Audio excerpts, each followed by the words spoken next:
A paz do Senhor a todos. Estamos retornando para darmos continuidade à leitura da Bíblia em ordem cronológica. E hoje, no 306º dia, lendo esta linda história que Deus escreveu para nós, trago para a leitura o livro de Mateus, capítulo 26, dos versículos 1 a 5. Do capítulo 26, dos versículos 14 a 35. Livro de Marcos, capítulo 14, dos versículos 1 e 2 e dos versículos 10 a 31. No livro de Lucas, capítulo 22, dos versículos 1 a 38. E encerramos a leitura no livro do apóstolo João, capítulo 13. A inspiração do dia, a trama para matar Jesus e a última Páscoa. No livro de Mateus, capítulo 26, dos versículos 1 a 5, destaca o versículo 2, a Páscoa. A Páscoa era uma festa sagrada da primavera, que relembrava o fato histórico da saída do povo de Israel do Egito. Ela comemorava a passagem do anjo destruidor pelas casas dos judeus, sem lhe causar dano, devido ao sangue do cordeiro aspergido nos portais e no batente superior das portas das casas. A crucificação de Cristo ocorreu no dia da preparação da Páscoa. Ele é a nossa Páscoa, sacrificado por nós. Dos versículos 14 a 35, dos versículos 14 a 35, destaca o versículo 28, remissão dos pecados. O perdão é uma necessidade porque todos pecaram, destruíram o seu relacionamento com Deus e estão sob condenação. O perdão é o meio pelo qual esse relacionamento é restaurado. Primeiro, as palavras hebraicas e gregas para perdão exprimem o conceito de cobrir, perdoar, anular, despedir. O perdão de Deus abrange não levar em conta o pecado cometido, salvar os pecadores do castigo eterno, aceitá-los, libertá-los do domínio do pecado e levá-los para o reino de Cristo, renovar a pessoa na sua totalidade e garantir-lhe a vida eterna. Segundo, para receber o perdão de Deus, deve haver experimentado fé e confissão dos pecados. Para que Deus pudesse perdoar o pecado, era preciso o derramamento de sangue vicário. Daí o nosso perdão depender da morte de Jesus na cruz. O perdão divino é uma necessidade permanente para o crente, pois ainda somos pecadores, para que mantenhamos nosso relacionamento salvífico com Deus. No livro de Marcos, capítulo 14, dos versículos 10 a 31, destaca o versículo 9, Evangelho. Evangelho significa boas novas. São as boas novas de que Deus proveu a salvação dos perdidos. E isso através da encarnação, morte e ressurreição de Jesus Cristo. Sempre que as boas novas são proclamadas no poder do Espírito, elas, primeiro, têm autoridade de Cristo. Segundo, revelam a justiça de Deus. Terceiro, demandam arrependimento. Quarto, convencem do pecado, da justiça e do juízo. Quinto, originam fé. Sexto, trazem salvação, vida e dom do Espírito Santo.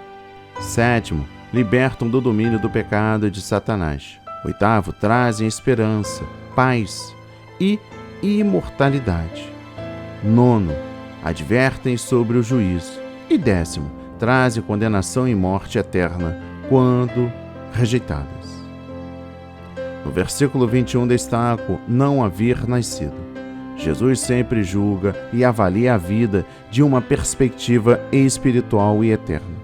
Ele afirma que seria melhor a pessoa nunca ter nascido do que entrar neste mundo e não aceitar Jesus como seu Senhor e Salvador, e por conseguinte, padecer eternamente no inferno.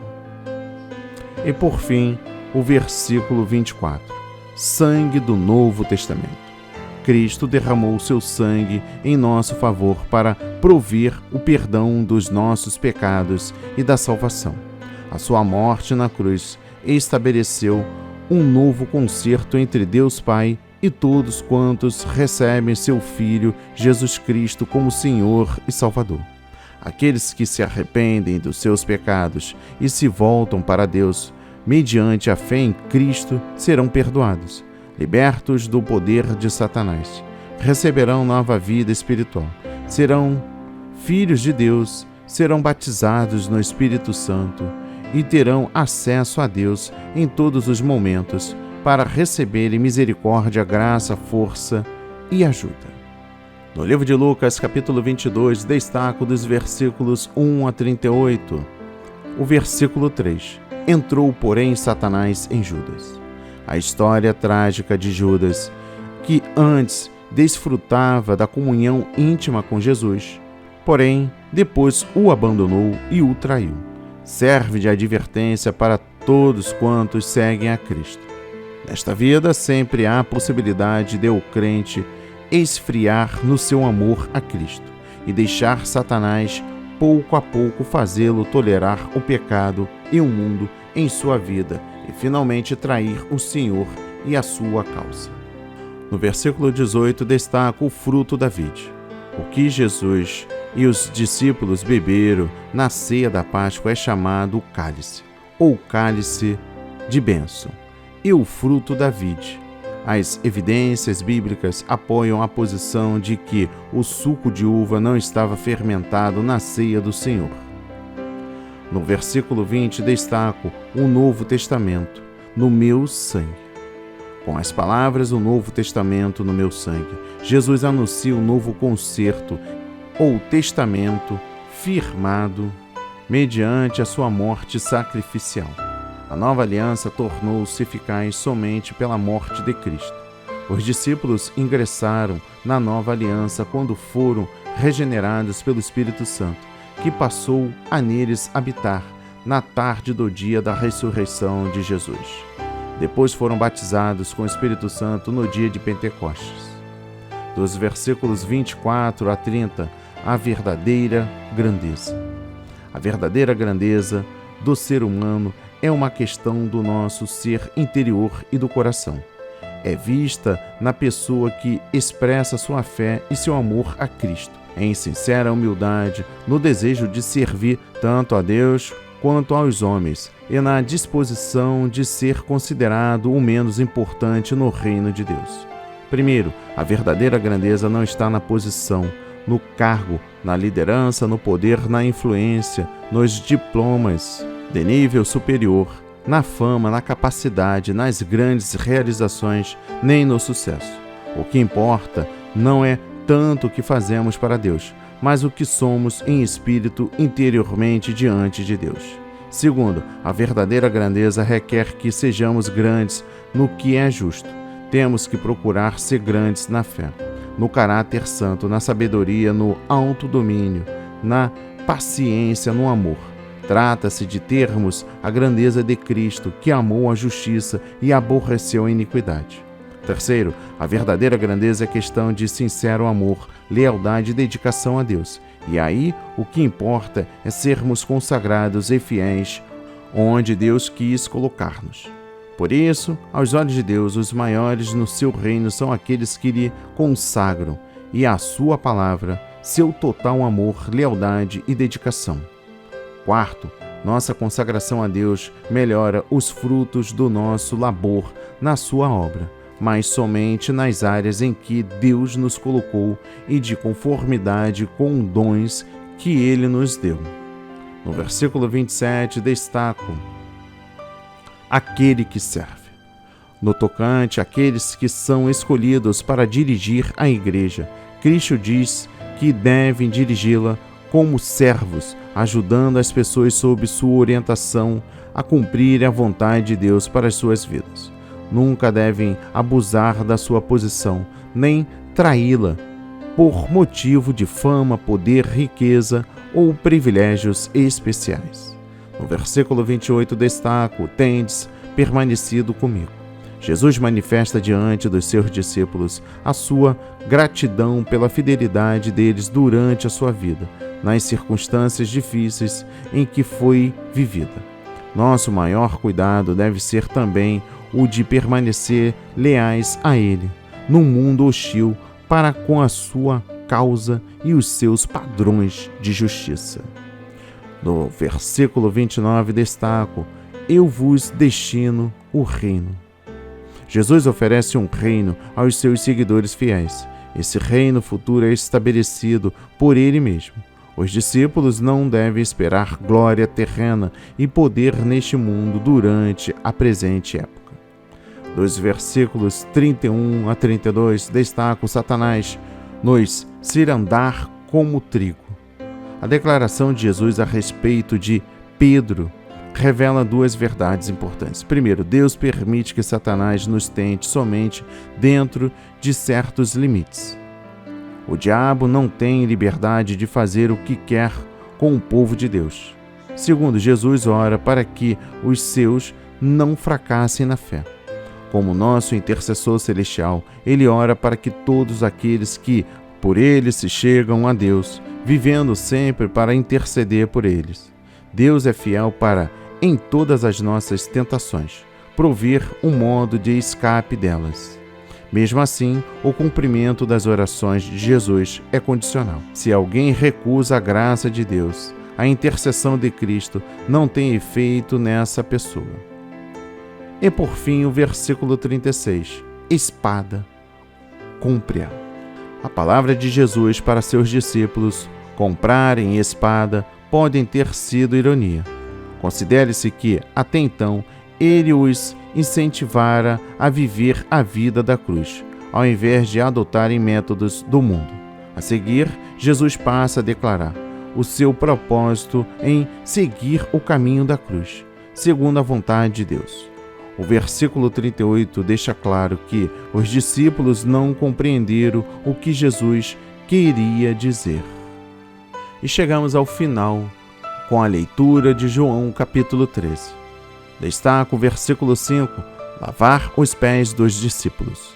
O ato comovente de Jesus haver lavado os pés dos discípulos teve lugar na última noite da sua vida terrena.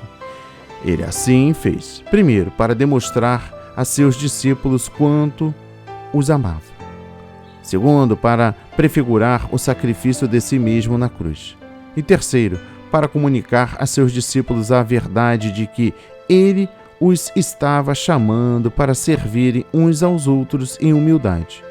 A ânsia de grandeza tinha sempre inquietado os discípulos. Cristo queria que eles percebessem que o desejo de ser o primeiro, ser maior e receber mais honra que os outros crentes é contrário ao espírito do seu Senhor. No versículo 8 destaco: se eu te não lavar. Estas palavras falam da purificação espiritual do pecado mediante a cruz. Sem tal purificação, ninguém pode pertencer a Cristo.